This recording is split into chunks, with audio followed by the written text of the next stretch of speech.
njyewe nitwa Akuzimana Vincent ariko umurenge wa Jabana ukaba waranyise Ijogonyore Babuji. Ujye uvuga ureba muri iki cyuma. ndakubaha kane nkakureba njyewe ndisimbi isimbiza amahoro n'urukundo. Isimbi isimbiza amahoro n'urukundo. Ese kuki abantu bakwise Ijogonyore? Nuko nitonda cyane nkasuhuza. Ariko tuvuga ureba muri kiriya cyuma. Nuko nitonda nkasuhuza abakecuru abasaza ndabakunda. Ese kuba ntureba kurimo gusoma risome ntari kuba abantu bakwita Ijogonyore se nuko waba uvugana amarangamutima menshi cyangwa nuko waba ari ikindi kintu? Nuko nkunda abanyarwanda nkuko twaremwe. Noneho reka nkwibarize, mu Rwanda no ku isi hose hari undi muhanzi ukunda uretse Dusabimana Emmanuel? Njye nkunda Dusabimana Emmanuel kubera ko nawe no muhizi mu kwijogonyora.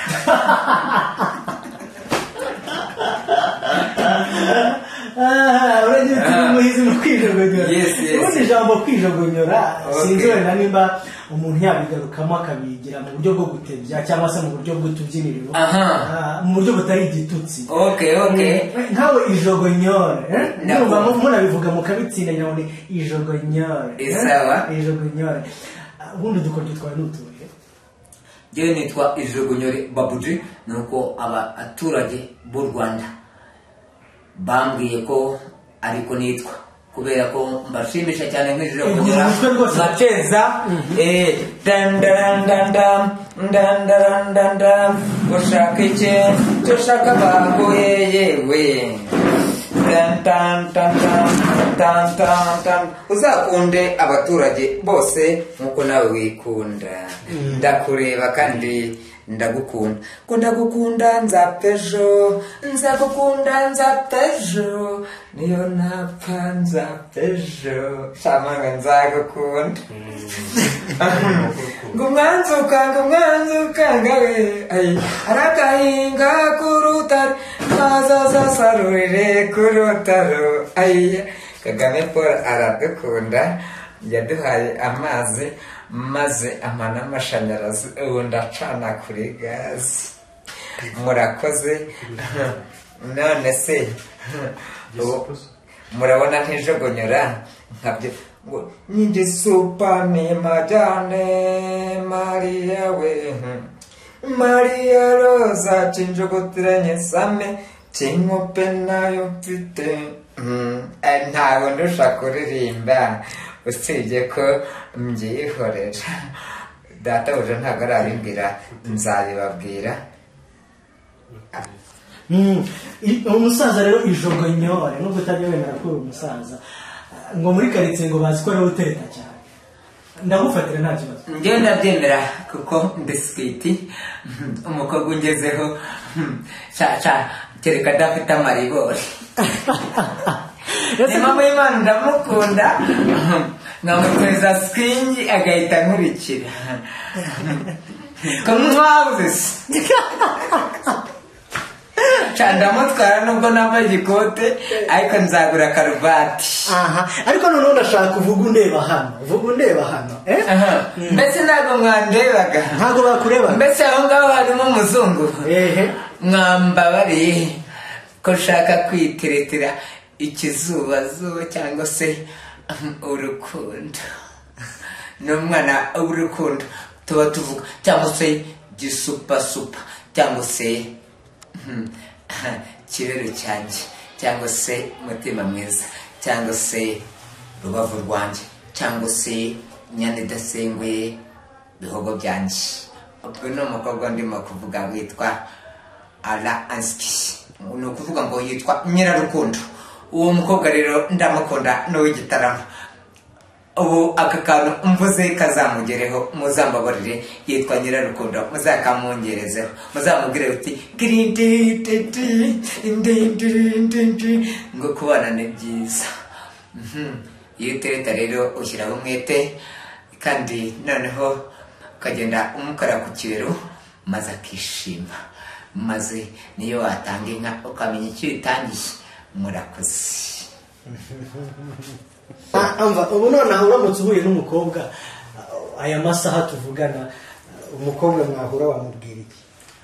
Muri aya masaha umukobwa nahura nawe namubwira nti se ko mwabuze, agahita ambwira ngo bite se skiti cyangwa se shushu cyangwa se baby, nkahita umuhereza amafaranga 500.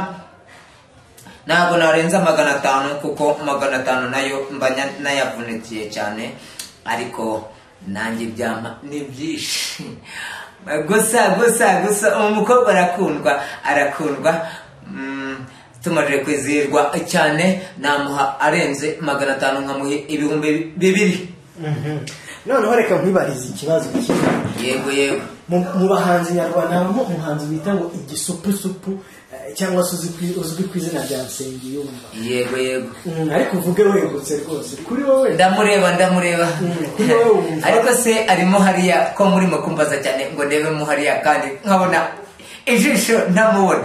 Ko mwabuze ugura ndeba ndakumva ni wowe ngo ni wowe nkunda ni wowe shaka ngo nta wundi nkeneye ni mugenzi wawe, ariko akakaririmbo ni keza ndagaswingingiri. Uriya ndenzeho ariko ndumva urukundo ari rwiza kandi urukundo rushimisha abaturage bose, kandi gira neza wigendere, isi ni gatebe gatoki. Simon Manuel, reka nongere mwegere kwibariza ese umuziki nyarwanda wundi wowe ubona? Okay, umuziki nyarwanda muri iyi minsi urimo gutera intambwe. Biranshimisha ko mbona indirimbo zacu zambuka amazi zikagera hanze, ugasanga zirakundwa muri Amerika, mu bihugu duturanye. Okay, ni byiza cyane kabisa, ndabona abanyarwanda turimo kugera kure. Ariko ubundi ubu ngubu uretse umuntu kumva ko Dusabimana ari umuntu wamamaye cyane akamenyekana, ubundi Dusabimana ni muntu ki? Okay, ndo umugabo ndubatse, mfite umugore umwe Mukarusagara Maria, mfite abana harimo uwitwa Deborah, Esteri na Elia. Na Deborah, Esteri, Deborah, n'abana 3. Hari Deborah, hakaba Esteri na Elia. Ko ari bagiye kandi abana. Okay, bitewe no bintu byinshi umuntu abatekereza mu mutwe. Nkanjye ndi umukinnyi w'umupira, ndi umukinnyi wa filimi, ndi perezida w'ikipe ya AS Kabuye. Iyo ntarimo gukina mba ndaho nkina filimi, ndirimba cyangwa se ikipe AS Kabuye, mbese bari ibintu byinshi cyane babe byamugisha. Dusabimana Emmanuel bivuga ko buri gihe ukora indirimbo bitewe na gahunda igezweho, ese koko nibyo? Okay, ntago ari byo, kubera ko n'ejo bundi hari indirimbo mfite hanze yitwa Bivuge niba utanyuzwe, ni indirimbo nshyashya iri kuri channel kuri YouTube. Okay, ni indirimbo nziza cyane. Hari n'indirimbo nagiye nkora nziza kabisa zasohotse. Okay, ntago ngendana n'igihe kigezweho, wenda bavuga wenda nk'indirimbo nakoze ya Josiane, ni indirimbo nayo yakunzwe cyane mu Rwanda, era ndirimbo ya Josiane. Okay, wenda baravuze ati kubera ko Josiane ari hit mu Rwanda, ati buriya niyo mpamvu Dusabimana Emmanuel akoze indirimbo yitwa Josiane. Okay, hari n'indi yitwa Megan nayo nakoze, hari nyinshi nagiye nkora zitandukanye. Hari indirimbo yitwa Shadibu, indirimbo iri kuri YouTube yitwa Shadibu. Hari n'iyitwa Anita Pendo, hari indirimbo nyinshi, hari n'indirimbo nakoze nyishyira kuri YouTube nyinshi cyane zigiye zitandukanye. Hari yitwa Risudi, ni indirimbo nyinshi. Ese kuki umaze urimo kugenda wiharira amazina y'abasitari mu Rwanda? Byatewe n'abasitari mbona narikundiye, urumva nko muri Celebration Party. Nagiye muri Celebration Party ni igitaramo kibaye umwaka ugiye kurangira. Okay, nyura ku itapi y'umutuku, Anita Penda nyakira kuri stage ya mbere mu Rwanda. Ira stage ni nk'iya mbere mu Rwanda bitewe n'uburyo ibikozwe. Nanjye navuga nireka ndirimbe indirimbo nyishyire kuri YouTube nyite Anita Pendo, nkora indirimbo nawe yamugezeho. Nari ndi kumwe na Shadibu, twarabyinaga byari bimeze neza bishyushye. Ndavuga nti ntabwo nagenda gucyangura n'indi ndirimbo nyita Shadibu nyishyiraho. Okay, ni nkunze kwiririmbira indirimbo zitandukanye, niyo mpamvu ngewe hit yanjye mfite mu Rwanda itandukanye n'iy'abandi bahanzi, kubera ko nge ndirimba mu buryo bitandukanye n'abandi. Ni nayo mpamvu usanga indirimbo zanjye zakunzwe muri Amerika hirya no hino bitewe na style ndirimbamo. Ese kugeza ubu ngubu Dusabimana Emmanuel kuba Shaddy Boo yabakuze cyane, aranzi, twaranahuye, twaranasuhuzanyije, twaranaganiriye muri celebration party, aranzi kabisa, no kuri Instagram njya mwandikira. Ese iyo umwandikiye ubona agusubiza ati mwese muri abastar kimwe cyangwa? Aransubiza kabisa, nanjye nkamusubiza. Okay, Shaddy Boo ni umusitari, nanjye ndi umusitari, uretse ko Shaddy Boo we yifotoza gusa, ariko ntabwo umuririmbyi, agira n'amafoto meza. Okay, ni umusitari ukwe, nanjye nkaba ndi umusitari nk'umwami wa pop, mu Rwanda no ku isi hose. Michael Jackson wo mu Rwanda, umwami wa dance na pop. Okay, ni byiza cyane kabisa. Dusabimana Emmanuel, none reka tukwibarize, ese mu Rwanda ni wowe muhanzi wemera, nyuma yawe wemera nde? Okay, undi mu bahanzi nemera Jim Polly, kuko urabizi n'ejo bundi afunzwe najyaga njya kumusura buri wa gatanu, mu bakobwa nkemera Yanga Grace. Okay, hari n'abandi. Yanga Grace mwemerera iki? Tuje kuri Yanga Grace mwemerera iki? Ese arabizi ko mwemera cyangwa? Nawe arabizi, uzamubaze. Yanga Grace ni inshuti yanjye, kubera ko buri wa gatanu tujya gusura Jim Polly, twakundaga kujyana. Nicyo kintu nakundiye Yanga Grace, agira umutima w'urukundo, ni umuntu witonda cyane, kandi ni umuntu nabonye uca bugufi, utiyemera, utikakaza. Okay, ni umwana mwiza. Dusabimana Emmanuel, Yanga Grace ni umwana mwiza, utiyemera, utikakaza. Akuba Yanga Grace yararimbye umwana we utaravuka, biriya bintu bifatanye iki? Ni icyizere. Buriya Bibiliya iravuga ngo kwizera kurarema. Nawe ni umunyamasengesho, nawe ni umuntu ukunda Imana cyane, kandi rero buriya biba byiza kwitegura mbere. Buriya n'Imana niyo nkuru, kandi nzi yuko Imana izamufasha. By'umwihariko studio ya BRM ifatanyije n'ubundi na BRM TV online, BRM ni company n'ubundi ikora ibintu bigiye bitandukanye, harimo no gupromoting ibikorerwa mu Rwanda, nk'uko ifite moto yavuga ngo 100 products all over the world. Bagiye gukoresha amarushanwa y'abanyempano, amarushanwa y'abaririmbyi, amarushanwa y'abahanzi, ariko azabera muri Expo izabera i Rwamagana. Ese nkawe Dusabimana Emmanuel, wumvishe bagutumiye nko guhemba umuhanzi watsinze muri ayo marushanwa, wumva ari igiki mbere na mbere wamubwira ugiye kumuha igihembo? Ngiye kumuha igihembo, ikintu cya mbere nabanza kumubwira, namubwira ni rero wa mugabo we, cyangwa se wa mu rubyiruko, wa mwana we, namubwira ni nimba ushaka gukora itandukaniro mu muziki kugira ngo ubone umusaruro, kora ibitandukanye n'iby'abandi. Urabona nk'igisupusupu impamvu yabaye yiti nuko aririmba ibye bitandukanye, ntabwo yaje aririmba nka Bruce Melody cyangwa se ajya mu njyana nka zira za Meddy na The Ben. No kuvuga ngo we nanjye ubwanjye impamvu ndi hit mu Rwanda ndetse no ku isi hose, mfite ngira na views nyinshi kuri YouTube, nkurikiranwa n'abantu benshi ku mbuga nkoranyambaga, nuko nge ndirimba ibitandukanye n'iby'abandi. Imiririmbire yanjye iratandukanye, no kuvuga ngo ni itandukaniro, kandi ngerageza no gukora n'iby'abandi badakora. Kubona umuhanzi uzi kuririmba no kubyina ntabwo wapfa kumubona, ariko nge kabisa ngenda ashyiramo ibintu bitandukanye. Umuntu nangiye kubanza kumuha igihembo, namubwira ni kora cyane, ariko ukora ibitandukanye n'iby'abandi.